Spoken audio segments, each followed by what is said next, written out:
Le silence au cœur de la tempête. Bienvenue sur Aletheia, la chaîne qui explore les profondeurs de l'esprit humain et les lois invisibles qui façonnent notre réalité intérieure. Aujourd'hui, nous plongeons dans un sujet essentiel. Comment ne jamais se mettre en colère ou être dérangé par qui que ce soit en nous appuyant sur la sagesse puissante de Carl Jung. Dans un monde où les provocations et les tensions se multiplient, il devient crucial de cultiver un espace intérieur inviolable, un sanctuaire de calme et de maîtrise où la colère perd toute prise. Comme un lac paisible au milieu de la tempête, cet équilibre n'est pas un état passif, mais une force active qui nous libère. Au fil de cette exploration, vous serez invité à questionner vos réactions, à découvrir la source véritable de vos émotions, et à éveiller ce pouvoir intérieur qui vous permet de choisir la paix, même face au tumulte extérieur. Êtes-vous prêt à transformer votre relation à la colère, à réveiller ce calme souverain qui sommeille en vous? Alors, commençons ce voyage ensemble. La colère, un masque pour une blessure plus profonde. Là où réside la colère, il y a souvent une blessure mal guérie. Cette phrase, simple en apparence, détient en réalité une clé pour comprendre l'un des mystères les plus troublants de la nature humaine. La colère, cette émotion qui peut nous submerger, qui éclate comme un feu de forêt dans nos relations, est rarement ce qu'elle semble être. Elle est, plus souvent qu'on ne l'imagine, une armure, un masque tendu devant une vulnérabilité profonde. Prenons un instant pour imaginer cette scène. Dans une petite ville, un homme est connu de tous pour son tempérament explosif. Sa colère est légendaire, presque palpable.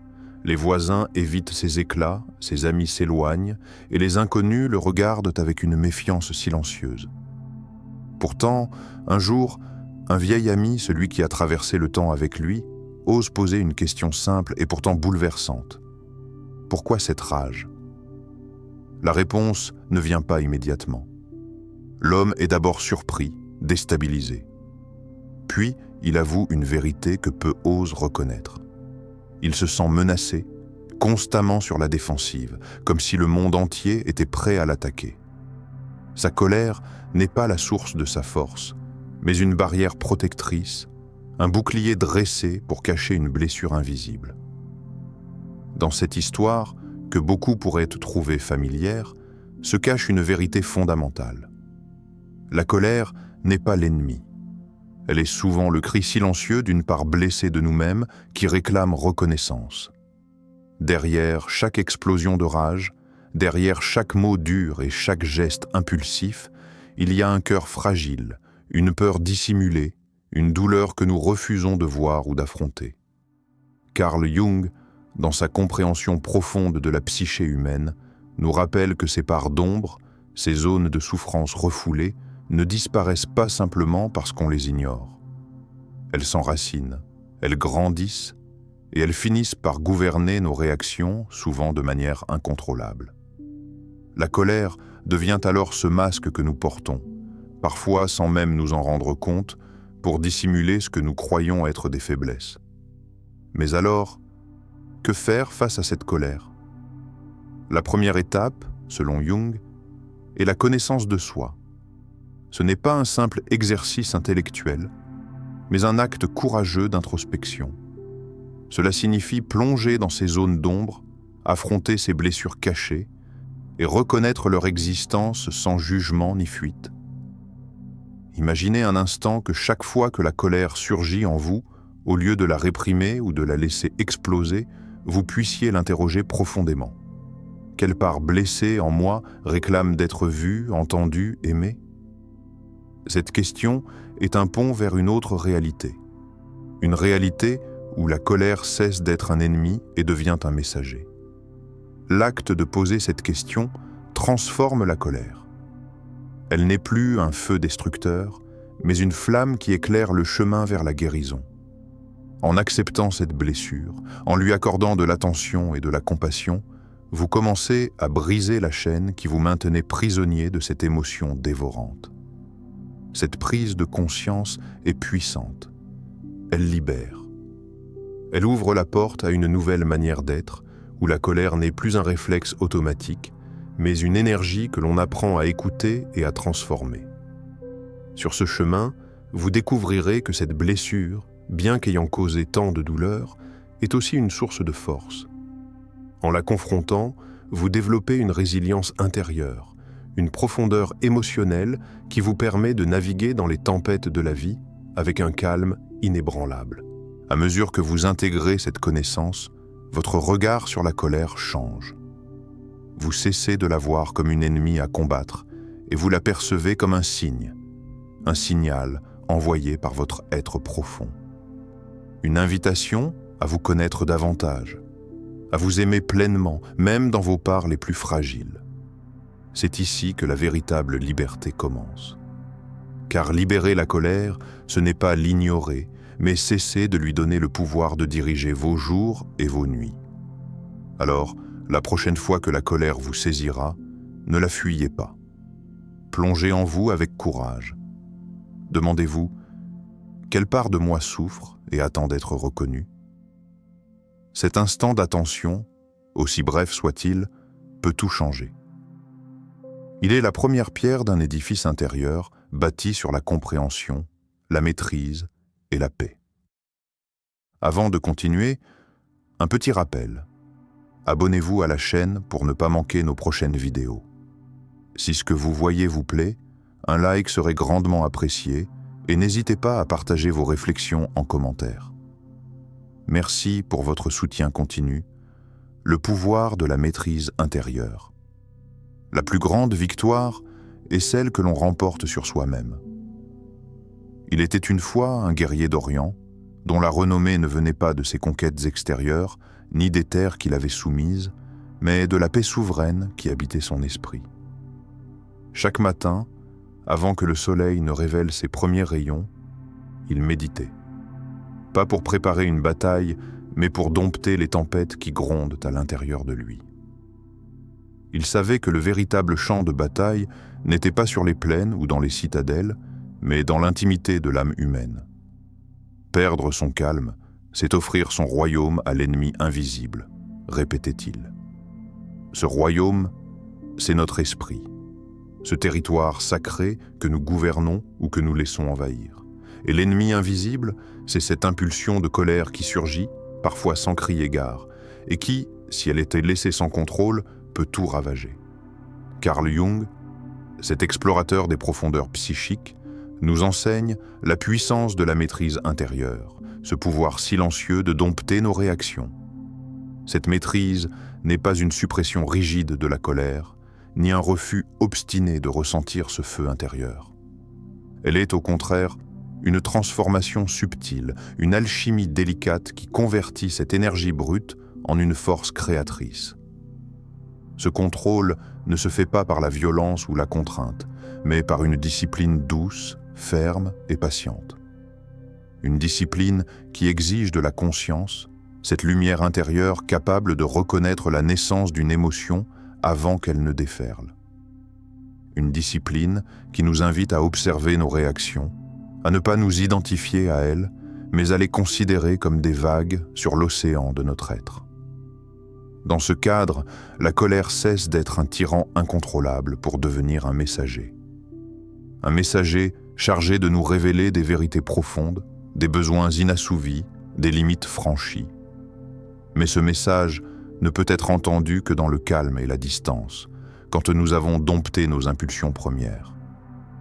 Imaginez cette énergie tumultueuse qui parfois semble vouloir tout détruire, et demandez-vous, comment puis-je utiliser cette énergie pour construire plutôt que pour détruire? Cette question est au cœur du pouvoir de la maîtrise intérieure. Elle transforme un réflexe animal en un acte conscient. Elle fait de la colère une force qui pousse à l'action juste, à la création d'un monde plus grand que la simple réaction impulsive. La maîtrise intérieure, telle que Jung la conçoit, est aussi un chemin d'humilité. Reconnaître que nous ne sommes pas esclaves de nos passions, mais qu'il nous appartient de les gouverner, demande du courage. Ce courage qui fait dire non à l'éclat, non à l'insulte, non à la violence intérieure, même lorsque le monde semble l'exiger. Dans ce processus, la conscience devient notre alliée la plus précieuse. Plus elle grandit, plus elle éclaire les moments où la colère tente de prendre le contrôle.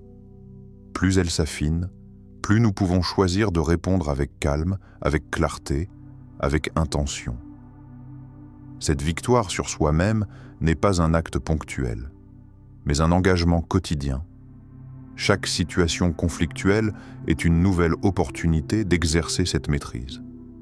Chaque moment d'injustice, de provocation ou de frustration est une invitation à déployer notre souveraineté intérieure. C'est aussi un acte de respect envers soi-même. En refusant de céder à la colère incontrôlée, nous protégeons notre paix intérieure. Nous refusons de donner notre pouvoir à ce qui nous dérange. Nous affirmons notre capacité à rester maître, même lorsque tout pousse à la tempête. À travers ce regard, la colère perd sa place de destructrice et devient une énergie à canaliser, une force qui peut servir à bâtir des ponts au lieu d'élever des murs. C'est la transformation d'un feu dévastateur en chaleur constructive, capable d'éclairer le chemin vers la résolution, vers la compréhension. Enfin, cette maîtrise ne signifie pas renier ses émotions, ni les enterrer sous un silence de façade. Elle invite à les accueillir, à les écouter, à les comprendre. Elle propose un dialogue intérieur, où la colère parle, mais où c'est la sagesse qui décide de la réponse. Ainsi, Jung nous guide vers cette vérité profonde. La plus grande victoire n'est pas de conquérir les autres, mais de se conquérir soi-même. Dans cette conquête, nous trouvons la liberté, la paix et la puissance véritable. La distance émotionnelle, un espace sacré. L'espace entre le stimulus et la réponse est la liberté. Fermez les yeux un instant. Imaginez un espace, ni visible ni tangible, mais réel. Un vide précieux, une faille subtile qui s'ouvre entre ce qui vous atteint et la manière dont vous répondez. C'est un souffle, un battement de cœur, une pause imperceptible qui détient un pouvoir immense, celui de la liberté. Ce que Jung nous révèle ici est une vérité essentielle. Ce silence entre l'impact extérieur et notre réaction intérieure n'est pas un vide stérile, mais un espace sacré.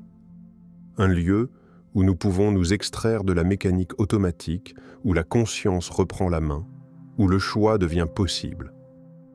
Souvent, nous sommes emportés par l'instant, entraînés dans la spirale de la réaction immédiate, de la colère qui jaillit sans filtre. Mais en apprenant à créer cette distance, cette pause, cette respiration consciente, nous plaçons entre nous et l'agitation du monde une barrière qui nous protège. Imaginez la scène. Quelqu'un prononce des paroles blessantes, un regard hostile vous fixe, une injustice vous frappe de plein fouet. Immédiatement, le feu monte, la colère éclate. Mais à présent, imaginez que ce feu ne s'enflamme pas tout de suite, qu'il y a ce temps suspendu, ce souffle que vous prenez. Ce souffle est un rempart invisible. Il vous permet d'observer vos émotions naissantes, de les nommer sans être submergé. Il vous permet d'écouter, vraiment écouter, sans réagir dans la précipitation. Dans ce moment, vous ne devenez plus un automate, un simple écho de ce qui vous blesse ou vous dérange. Vous devenez un être capable de choisir sa réponse, d'orienter son énergie vers la paix plutôt que la destruction. Ce travail de création d'espace est un art qui se cultive. Il demande patience et entraînement. Il demande que nous réapprenions à habiter ce silence, à l'accueillir comme un allié, non comme un vide à combler. Chaque fois que vous sentez l'émotion s'élever, testez cette pratique. Arrêtez-vous, respirez profondément, sentez le poids de votre corps, l'air qui entre et qui sort. Permettez à ce silence de s'installer entre le stimulus et votre impulsion. Ce geste simple, répété avec constance, crée un refuge intérieur. Ce refuge est une force. Il vous protège des jugements hâtifs, de la colère inutile, des conflits qui pourraient éclater sans cette pause salvatrice. Il vous permet de répondre non pas dans la fureur, mais avec clarté, avec calme, avec intégrité. Vous expérimentez alors ce que Jung appelait la vraie liberté. La liberté qui ne dépend pas des circonstances extérieures, mais qui naît de votre pouvoir intérieur, de votre capacité à choisir encore et encore la manière dont vous voulez vivre votre vie. Dans cette distance, il y a aussi une sagesse profonde, celle de reconnaître que vous n'êtes pas cette colère, que vous n'êtes pas ce jugement, que vous êtes bien plus vaste, que vous êtes la conscience qui observe, qui ressent, mais qui ne se laisse pas définir ou posséder par ses émotions. Le secret de cette distance n'est pas de fuir le monde ou de s'isoler, mais d'y participer avec un regard neuf, affranchi des automatismes. C'est un espace sacré, une ouverture qui vous permet d'embrasser la vie avec lucidité et force. À chaque instant, cette pause vous invite à devenir l'architecte de votre existence, à construire des réponses qui élèvent plutôt que des réactions qui détruisent. Elle vous offre la possibilité d'un choix conscient, un choix qui transforme. Alors, la prochaine fois que vous sentirez une émotion intense monter, rappelez-vous ce souffle, cette faille entre l'instant et la réaction. Respirez profondément. Habitez ce silence et sentez le pouvoir immense de la liberté s'éveiller en vous. L'éveil par l'autosuggestion et la visualisation, ce à quoi vous pensez, vous devenez. Imaginez un forgeron dans une vieille forge. Chaque coup de marteau façonne lentement la matière brute, transformant un morceau de métal informe en une œuvre de force et de beauté. De la même manière, notre esprit est cette forge puissante où se créent les formes de nos émotions, de nos réactions, de notre réalité intérieure. Carl Jung, visionnaire de la psyché, nous invite à prendre conscience de cette réalité. Nos pensées, nos images mentales sont les outils avec lesquels nous sculptons notre expérience. La colère, souvent perçue comme une force extérieure incontrôlable, naît en réalité d'un feu intérieur entretenu par des pensées répétées, des scénarios obsédants, des jugements incessants. Si la colère est une flamme, alors la visualisation et l'autosuggestion sont l'eau douce qui peut l'apaiser, le feu qui l'éteint ou le transforme. Chaque jour, consacrez quelques minutes à cette discipline intérieure. Fermez les yeux, respirez profondément et imaginez-vous dans un état de calme profond. Visualisez votre corps détendu, votre esprit clair, votre cœur serein. Imaginez cette sérénité vous envelopper, vous protéger, comme un bouclier invisible contre les provocations et les tensions extérieures. Cette image mentale, répétée avec constance, agit comme un programme silencieux que vous installez dans votre esprit. Elle devient une réalité subtile, un sol fertile où poussent la paix et la maîtrise.